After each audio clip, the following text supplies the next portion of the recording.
मैं एक दुकान में खरीदारी कर रहा था। तभी मैंने उस दुकान के कैशियर को एक 5-6 साल के लड़के से बात करते हुए देखा। कैशियर बोला, माफ करना बेटा, लेकिन इस गुड़िया को खरीदने के लिए तुम्हारे पास पर्याप्त पैसे नहीं हैं। फिर उस छोटे से लड़के ने मेरी ओर मुड़कर मुझसे पूछा, अंकल, क्या आपको भी यही लगता है कि मेरे पास पूरे पैसे नहीं हैं? मैंने उसके पैसे गिने और उससे कहा, हां बेटे, ये सच है कि तुम्हारे पास इस गुड़िया को खरीदने के लिए पूरे पैसे नहीं हैं।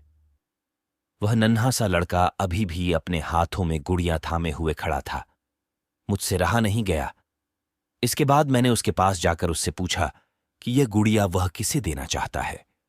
इस पर उसने उत्तर दिया कि यह वो गुड़िया है जो उसकी बहन को बहुत प्यारी है और वह इसे उसके जन्मदिन के लिए उपहार में देना चाहता है।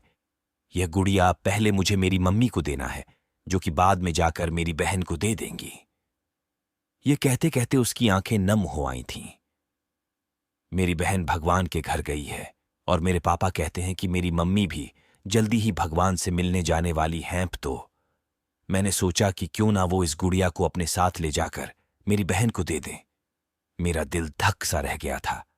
उसने ये सारी बातें एक सांस में ही कह डाली और फिर मेरी ओर देखकर बोला, मैंने पापा से कह दिया है कि मम्मी से कहना कि वो अभी ना जाए, वो मेरा दुकान से लौटने तक का इंतजार करें।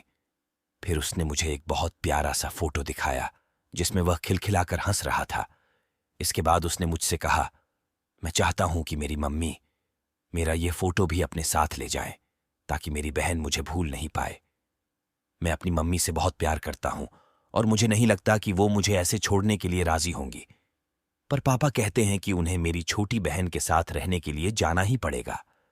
इसके बाद फिर से उसने उस गुड़िया को गमगीन आंखों से खामोशी से देखा।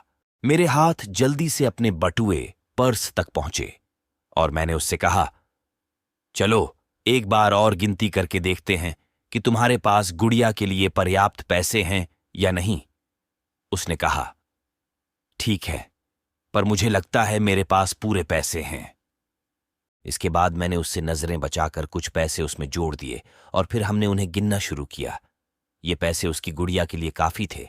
यही नहीं, कुछ पैसे अतिरिक्त बच भी गए थे। नन्हे से लड़के ने कहा, भगवान का लाख लाख शुक्र है मुझे इतने सारे पैसे देने के लिए।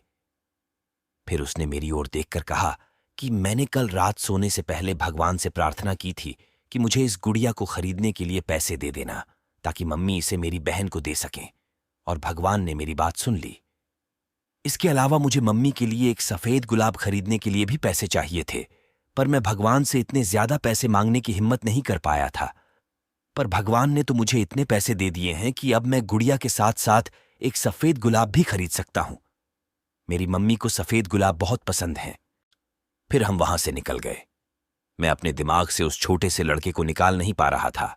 फिर मुझे 2 दिन पहले स्थानीय समाचार पत्र में छपी एक घटना याद आ गई, जिसमें एक शराबी ट्रक ड्राइवर के बारे में लिखा था जिसने नशे की हालत में मोबाइल फोन पर बात करते हुए एक कार चालक महिला की कार को टक्कर मार दी थी, जिसमें उसकी 3 साल की बेटी की घटनास्थल पर ही मृत्यु हो गई थी और वह महिला कोमा में चली गई थी।